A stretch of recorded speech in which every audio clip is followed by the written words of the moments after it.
morning, everybody. Welcome to Pots, Pans, and Pioneers. It's a Saturday morning here. We've got sun beating in our window onto my cactus,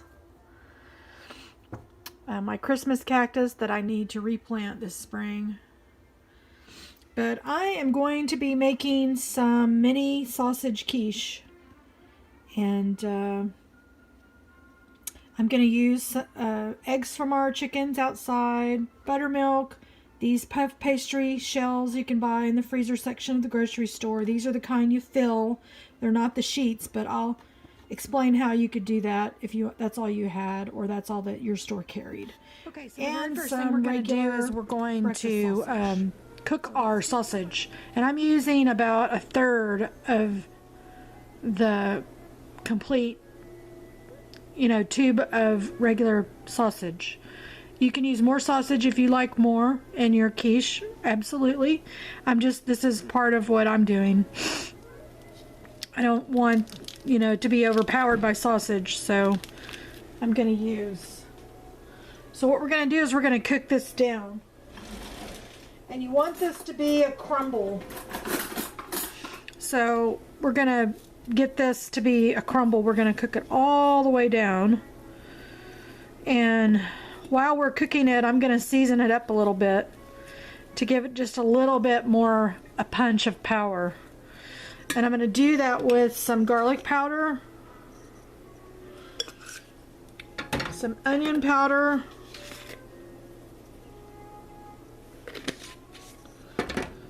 and I'm going to hit it with 1 dash of salt. And we're going to add a little bit of thyme to this. Okay, we're going to get this all crumbled down and we'll be back. Okay, we've got the sausage cooking down, and I'm going to add some really thin sliced potatoes. I'm using a yellow gold potato. Just some little thin slices.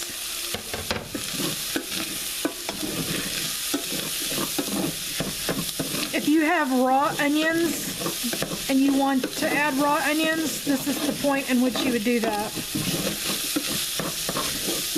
Got to just keep stirring. We're going to add a little bit of butter, 2 tablespoons of butter. And that's going to really release all the little bits that are in the bottom of this pan. I'm using stainless steel, so it's going to stick a little bit, but it'll all come up.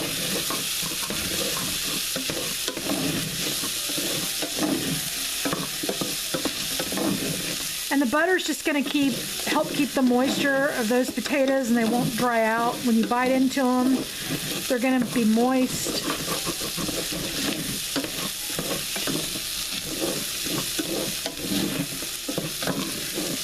Just keep stirring. You're going to do this. The potatoes will finish cooking in the oven, so don't worry about that. But we're just going to get this butter melted down and the sausage cooked up really well. Now I've turned the heat down to like a medium low.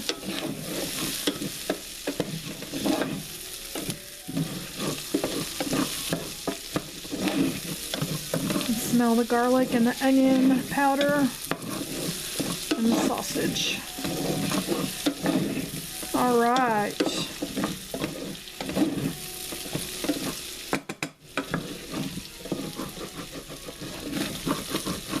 Pan's cooling off a little bit.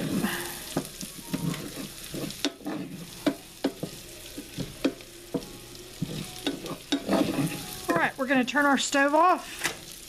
And we're going to go mix up our eggs.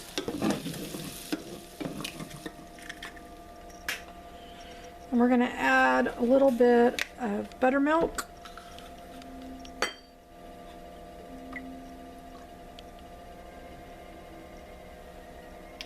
Probably a third a cup of buttermilk. And we're going to get this mixed up.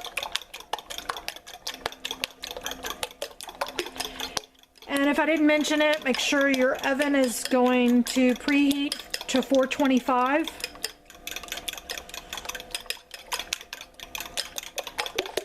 You want to get lots of air in there. Okay, the puff pastry package tells you to pre-bake these. So we're going to, for the sake of quiches, we're going to not bake them as long as it's suggested, so that we can fill them and then they can finish. You want to make sure that this top part is in the up position so it doesn't go in the other way. I'm using a muffin pan, and I've sprayed this down as well.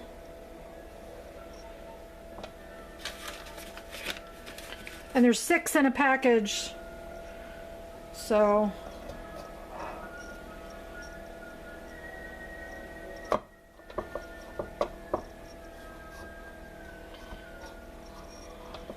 alright, we're going to pre-bake these, and this says that you pre-bake them for 18 to 20 minutes. We're going to put them in there until they puff up. And then we're going to remove the top part and then pour our eggs in, or put our sausage and put our eggs in, and then finish baking them for the amount of time, which is the full 20 minutes. So this typically goes fairly well. So I'm hoping that I have video camera on. There's nothing going to change. Our dough is out of the oven, and what I'm going to do is I'm going to remove the tops. I did cook them a little bit longer than I said, but not much longer. I just really watched them carefully. So I'm going to remove the tops because we're going to use those later.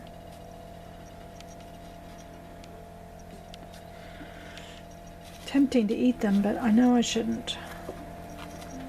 Okay.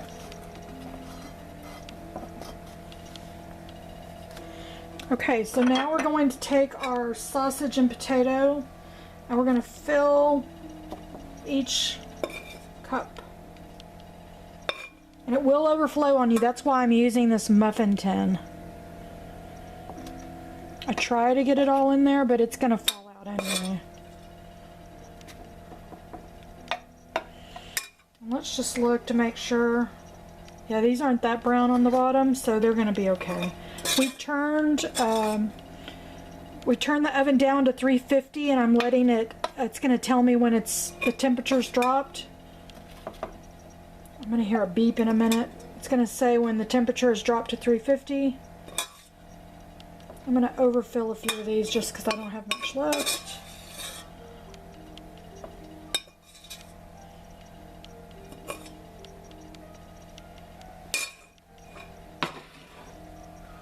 Now we're going to add our egg mixture with the buttermilk.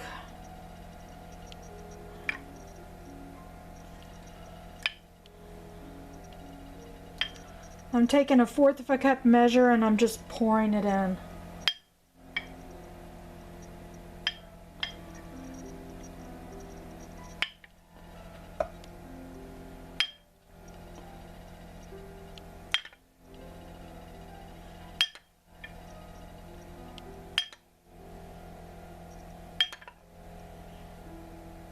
Yeah, I probably could have done one less egg, but I'm going to go ahead and fill these up.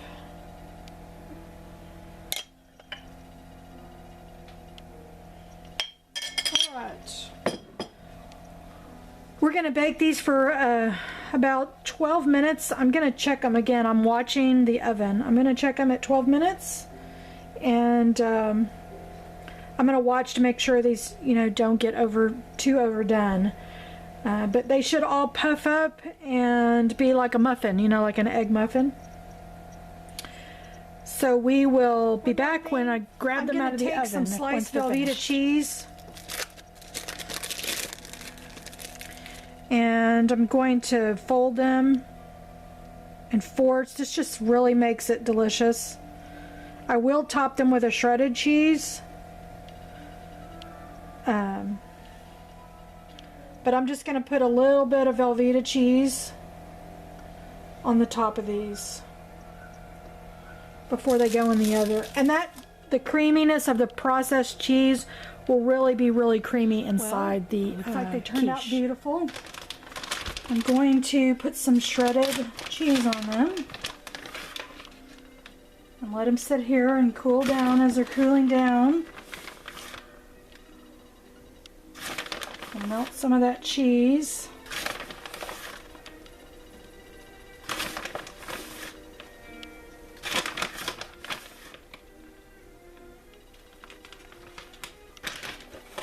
They look delicious. Very pretty.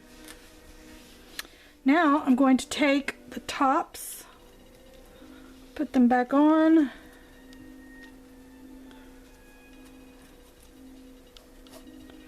I've turned the oven off. It's been off for a few minutes.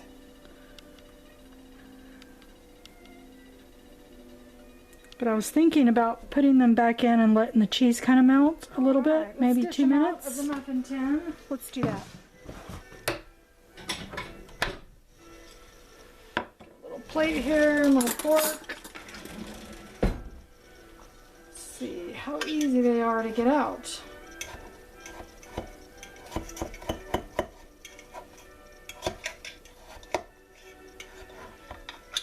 Y'all, there's really nothing like farm fresh eggs from your chicken. They don't taste like anything you've ever had, you know, in the store. So if you're ever able to have chickens, you should. All right. Here are our sausage and egg and cheese quiches. Aren't they cute? I hope you enjoyed this video. I hope you will come back and try and watch some other recipes. I'm going to link a link to the breakfast casserole that I did. And, you know, I find it really strange. I don't really know if anyone else notices, but I guess I notice it. I put out a video on something that I've not only cooked so many times that I've pretty much, I wouldn't say I've mastered it, but I've cooked it so many times I could do it with my eyes closed. And I will put together a video and I'll put it up on YouTube. And lo and behold, a few months later, after my videos get thousands of views, I have other creators doing my exact same recipe.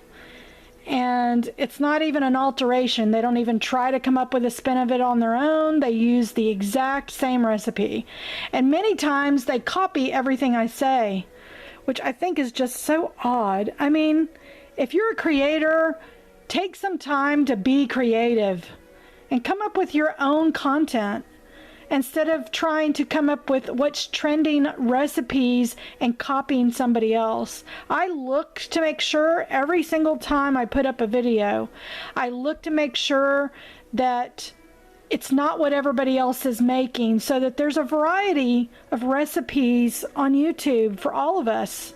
If we all have 5 versions or 100 versions of one recipe, I mean, it seems like we're all, you know, competing, and I really am not competing with anybody. I'm just sharing some recipes and